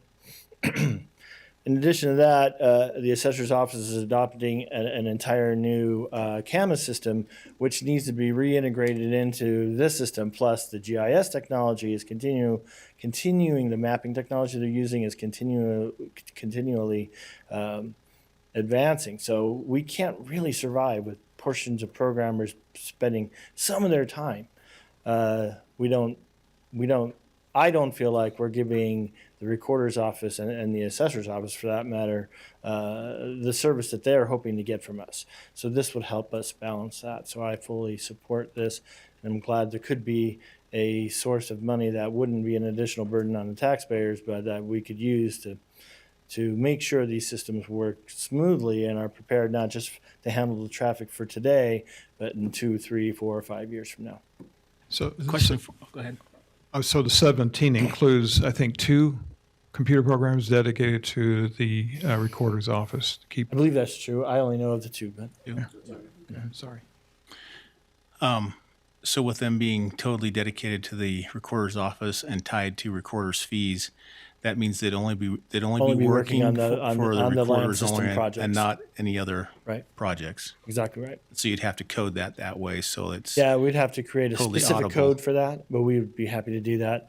It would relieve the burden of some of our other programmers who are already doing too many things. They would love the opportunity to be able to hand it off to somebody else who's dedicated towards it. And I think it would be a more efficient use of their time too, because it's hard to live in 6 different systems all the time. okay. Thank you. Thanks. That's very helpful. Thank you.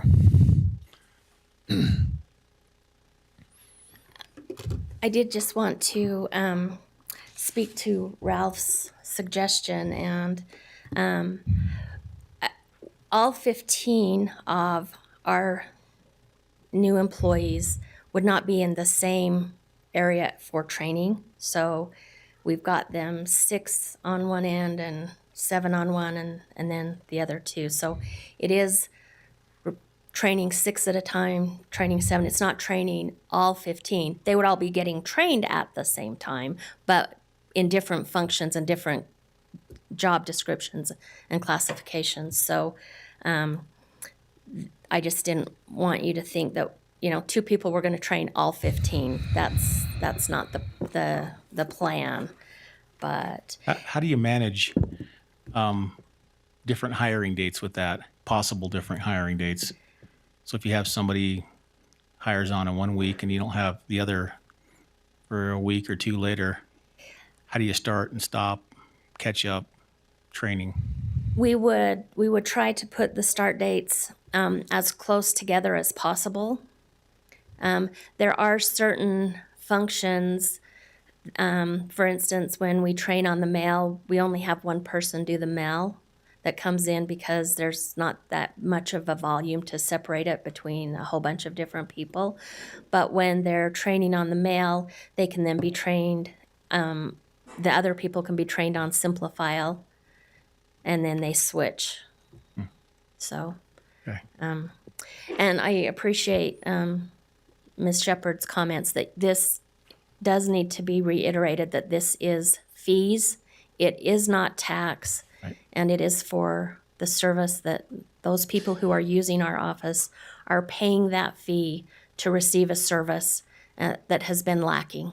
Yeah, existing revenue coming in. Yeah, I do have one question on that. Having spent some time in the office, I think that you've been involved in UAC, and maybe you know the other counties a little bit. Are you aware of any other county that uses recorder's fees to pay for the surveyor's office?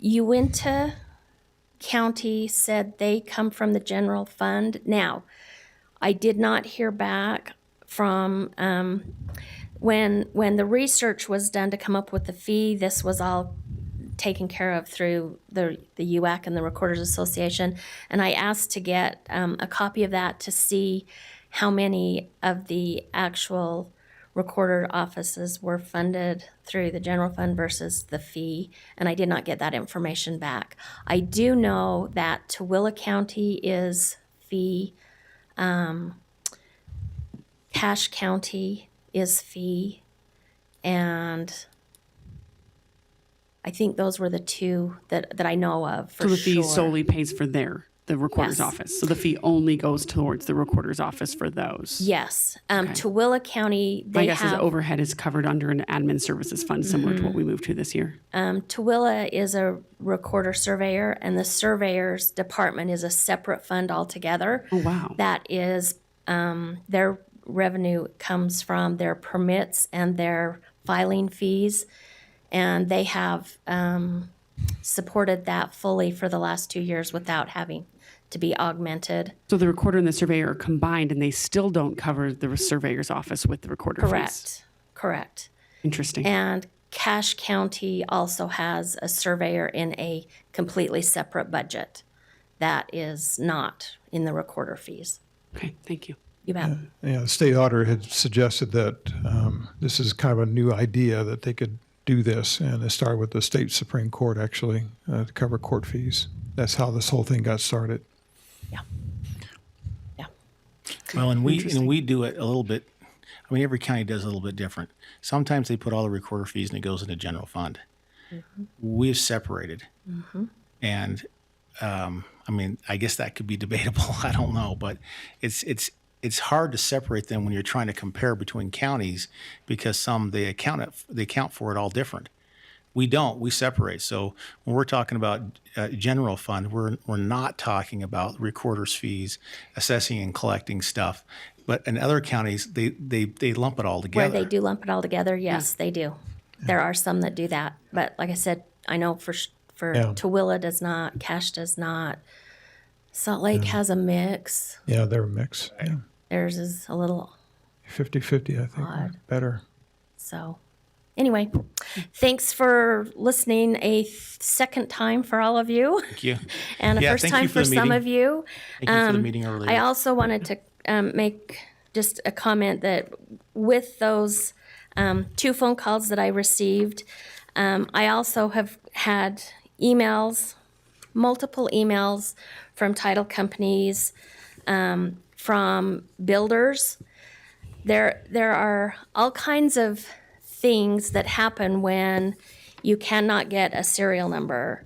You cannot get a building permit. You cannot get your power turned on. You can't get Keys to the house. a forward for a post office. You may be you may even be living there and can't get your mail forwarded because it hasn't transferred in our office yet through the process. So the out of compliance affects a lot of different areas, a lot of different people, and thankfully, none of the title companies or builders have come to pull my toenails out yet.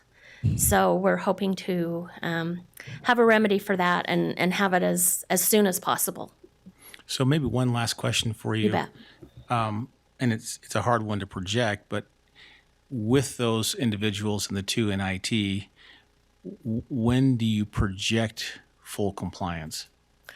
I would really hope for full compliance by the end of 2022. So we're about a year and a half away from. right. It will take probably, if I can get them on board as quickly as I can, they will be up to speed through the rest of this year, but we're already in June.